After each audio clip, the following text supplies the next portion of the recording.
مسلمان فلسطین سے محبت کیوں کرتے ہیں؟ ہم فلسطین سے اس لیے محبت کرتے ہیں کہ یہ فلسطین انبیاء علیہ السلام کا مسکن اور سرزمین رہی ہے۔ اللہ تبارک و تعالی نے حضرت لوط علیہ السلام کو اس عذاب سے نجات دی جو ان کی قوم پر اسی جگہ نازل ہوا تھا۔ حضرت ابراہیم علیہ السلام نے فلسطین کی طرف ہجرت فرمائی تھی۔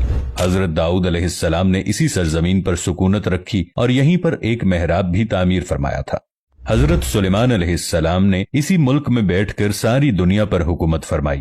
چیونٹیوں کا وہ مشہور قصہ جو قرآن پاک کی سورۃ النمل میں درج ہے، جس میں ایک چیونٹی نے اپنی باقی ساتھیوں سے کہا تھا کہ اے چیونٹیوں اپنے بلوں میں گھس جاؤ، مبادا کہ حضرت سلیمان علیہ السلام کے گھوڑے تمہیں کچل نہ ڈالیں۔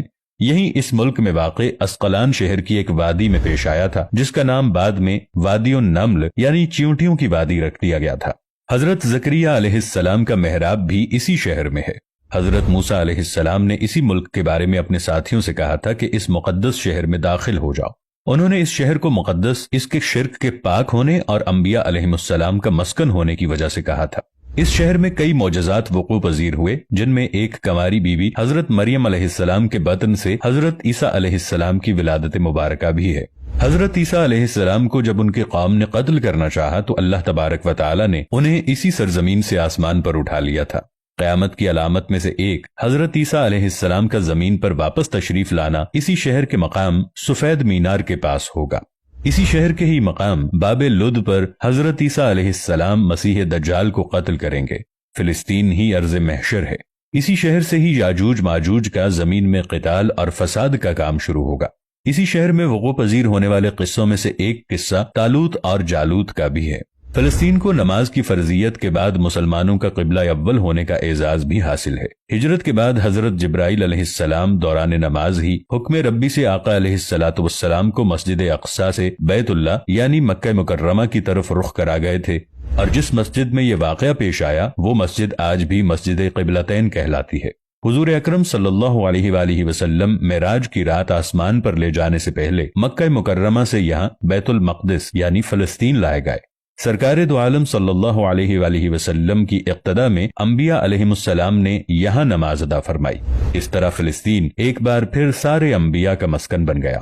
سیدنا ابو ذر رضی اللہ عنہ کہتے ہیں کہ میں نے رسول اللہ صلی اللہ علیہ وآلہ وسلم سے عرض کیا کہ زمین پر سب سے پہلی مسجد کون سی بنائی گئی؟ تو آپ نے فرمایا کہ مسجد الحرام یعنی خانہ کعبہ۔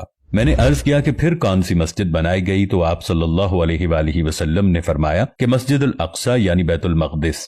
میں نے پھر عرض کیا کہ ان دونوں کے درمیان کتنا فاصلہ تھا؟ آپ صلی اللہ علیہ وآلہ وسلم نے فرمایا کہ 40 برس کا، اور تو جہاں بھی نماز کا وقت پالے وہیں نماز ادا کر لے، بس وہ مسجد ہی ہے۔ نبی اکرم صلی اللہ علیہ وآلہ وسلم کے وصال کے بعد حضرت ابو بکر رضی اللہ عنہ کو ارتداد کے فتنے اور دیگر کئی مشکلات کا سامنا رہا۔ ان کے لیے عسکری اور افرادی قوت کی اشد ضرورت کے باوجود ارض شام یعنی فلسطین کی طرف آپ صلی اللہ علیہ وآلہ وسلم کا تیار کردہ لشکر بھیجنا بھی ایک ناقابل فراموش حقیقت ہے۔ جبکہ اسلام کے سنہری دور فاروقی میں دنیا بھر کی فتوحات کو چھوڑ کر محض فلسطین کی فتح کے لیے خود سیدنا عمر رضی اللہ عنہ کا چل کر جانا اور وہاں جا کر نماز ادا کرنا اس شہر کی عظمت کو اجاگر کرتا ہے۔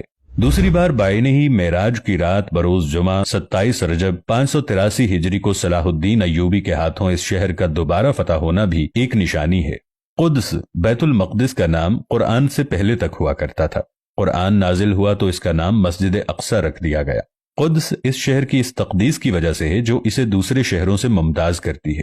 اس شہر کے حصول اور اسے رومیوں کے جبر و استبداد سے بچانے کے لیے 5000 سے زائد صحابہ کرام نے جام شہادت نوش کیا، اور شہادت کا باب آج تک بند نہیں ہوا۔ یہ سلسلہ ابھی تک جاری ہے، اسی لیے یہ شہر شہیدوں کا شہر ہے۔ مسجد اقصی اور بلاد شام کی اہمیت بالکل حرمین شریفین جیسی ہے۔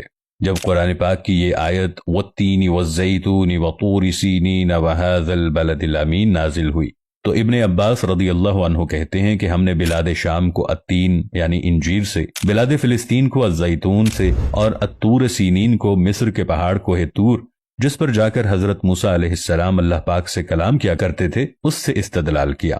اور قرآن پاک کی یہ آیت مبارکہ وَلَقَدْ كَتَبْنَا فِي الزَّبُورِ مِن بَعْدِ الذِّكْرِ أَنَّ الْأَرْضَ يَرِثُهَا عِبَادِيَ الصَّالِحُونَ، اس آیت سے یہ استدلال لیا گیا کہ امت محمد حقیقت میں اس مقدس سرزمین کی وارث ہے، جبکہ فلسطین کی عظمت کا اندازہ اس بات سے بھی لگایا جا سکتا ہے